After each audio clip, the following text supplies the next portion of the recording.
इस वीडियो में हम लोग बच्चों की एक बहुत ही सामान्य वायरल इन्फेक्शन के बारे में बात करेंगे जिसका नाम है हैंड फुट माउथ डिजीज। ये एक्सट्रीमली कॉमन इन्फेक्शन है और रह रह करके बीच में अचानक से इसके केसेस काफ़ी ज़्यादा बढ़ जाते हैं। ये एक वायरस के द्वारा होने वाली बीमारी है जो कि एक बच्चे से दूसरे बच्चे में आसानी से ट्रांसमिट हो जाती है। तो इसी कारण से इसके क्लस्टरिंग केसेस मिलते हैं, मतलब कि अचानक से एक साथ ही जैसे ओपीडी में बच्चे बहुत सारे किसी सीजन में, जैसे अभी जो इस सीजन में काफ़ी संख्या में बच्चे आ रहे हैं, तो ये बच्चों में एक बच्चे से दूसरे बच्चे में आसानी से ड्रॉपलेट्स के थ्रू, जैसे जो नाक के सिक्रीशन है, जैसे बच्चा खांसी किया या छींका तो आसानी से वो ड्रॉपलेट निकला और फिर उसके संपर्क में जो भी बच्चे आए तो फिर उनको भी ये इन्फेक्शन हो गया। इसके अलावा जैसे कि जो कॉन्टामिनेटेड सरफेस होते हैं, जैसे नाक से बच्चे ने हाथ लगाया, फिर किसी सरफेस को टच किया, फिर उसको किसी बच्चे ने टच किया, तो उससे भी वायरस ये आसानी से ट्रांसमिट हो जाता है। तो जो वायरस इसमें इन्वॉल्व होता है उसका नाम होता है कॉक्सैकी वायरस, और एक दूसरा वायरस होता है जिसका नाम होता है इंट्रो वायरस। तो ये दो वायरस के ग्रुप हैं जो कि प्रिडोमिनेंटली ये प्रॉब्लम कराते हैं। इसको अक्सर माँ बाप जो होते हैं चिकन पॉक्स से बहुत आसानी से कंफ्यूज कर जाते हैं। तो जो ये चिकन के पॉक्स के रैश से काफ़ी ज़्यादा मैचिंग होता है। इसमें सबसे पहले बच्चे को अधिकांश केसेस में बुखार थोड़ा आएगा, कभी कभी बहुत हाई ग्रेड का भी होता है, लेकिन साधारणतः मीडियम रेंज का होता है बुखार। बच्चे की थोड़ी सी एक्टिविटी कम हो जाएगी, थोड़ी भूख कम हो जाएगी। इसके बाद रैसेज आना शुरू होते हैं, तो मुंह के अंदर रैसेज आ जाते हैं और प्लस बॉडी में पिक्यूलियर साइट्स पे रैसेज आते हैं, जिसमें प्रिडोमिनेंटली जो हैंड है, हैंड हाथ, हैंड फुट इसका नाम है, हैंड फुट माउथ डिजीज। और काफ़ी बच्चों में जो बटक्स वाला एरिया है प्लस कोहनी का और नीज जॉइंट का, इन जगहों पर क्लस्टर्ड रैसेज मिलते हैं, मतलब एक साथ 2 4 5 छोटे छोटे झलके देखने को मिलेंगे। कितने छोटे होते हैं, ऐसे आप समझ सकते हैं काली मिर्च के साइज के बराबर यूजुअली सामान्यतः। और उनका एक कैरेक्टरिस्टिक साइन होता है कि जो रैश होता है, जो झलका होगा फफोला, उसको सराउंडिंग एक रेड कलर का रिम होगा, रेड कलर का मार्जिन होगा। तो ये बड़ा कैरेक्टरिस्टिक फीचर होता है।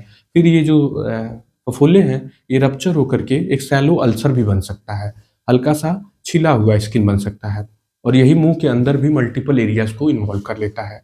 इससे जो होता है बच्चा जो होता है बड़ा परेशान हो जाता है, वो खाने पीने में दिक्कत होने लगती है, तो मदर फादर और ज़्यादा वरी हो जाते हैं कि ये पता नहीं कैसी प्रॉब्लम हो गई।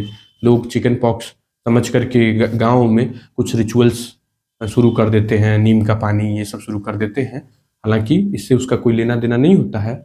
बस इसमें प्रॉपर जो ट्रीटमेंट प्रोटोकॉल होता है उसको फॉलो किया जाए तो आसानी से इस प्रॉब्लम से मुक्ति पाई जा सकती है।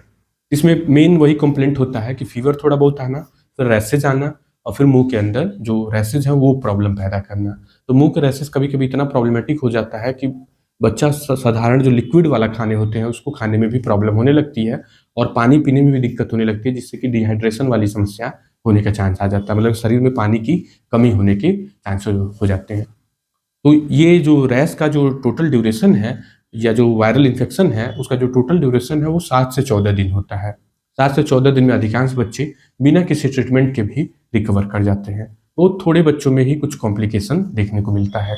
तो बच्चे को जैसे फीवर जब आता है तो उस दौरान जो फीवर कम करने वाली दवाइयाँ होती हैं, जैसे पैरासीटामोल सिरप आता है, उसे दिया जा सकता है।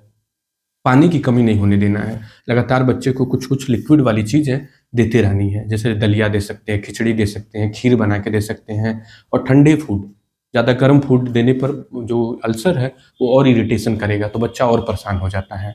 केला जो आता है, पका केला लेकर के उसे मेस कर लें, उसको बिल्कुल मेस करके बच्चे को खिला दें।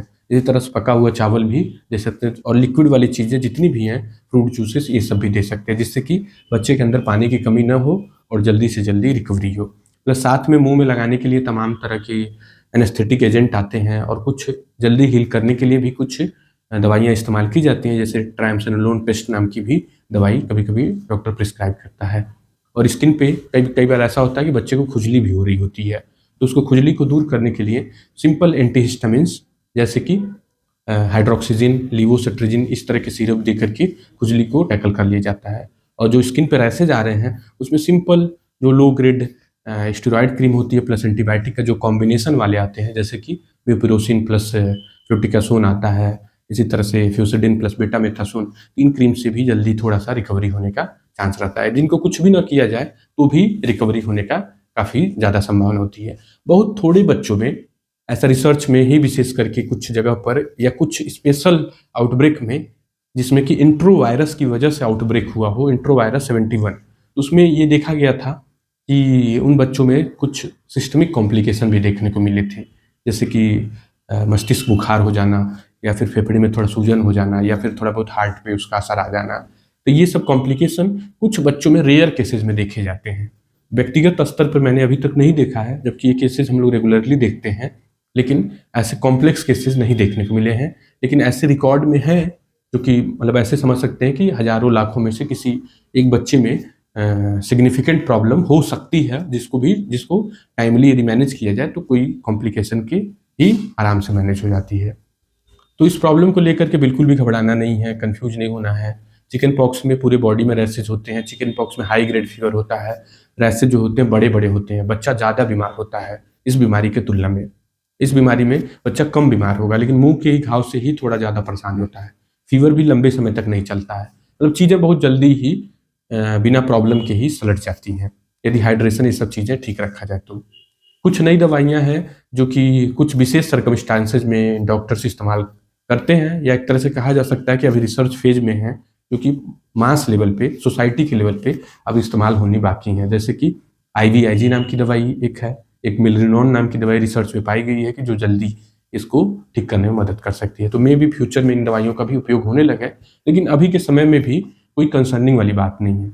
बस आप अपने बच्चे को आइसोलेट कर दें, तो उसको हाइड्रेशन इंटैक्ट रखें, दूसरे बच्चे को ना फैले, तो इस वजह से इसको स्कूल बंद कर दें थोड़े दिन के लिए, 7 दिन के लिए, और घर के दूसरे बच्चों को ना हो तो उसको आइसोलेट कर सकते हैं, मतलब उन बच्चों को इस बच्चे के संपर्क में न आने दें। तो सिंपल मेजर से इस प्रॉब्लम से आसानी से टैकल किया जा सकता है। Thank you.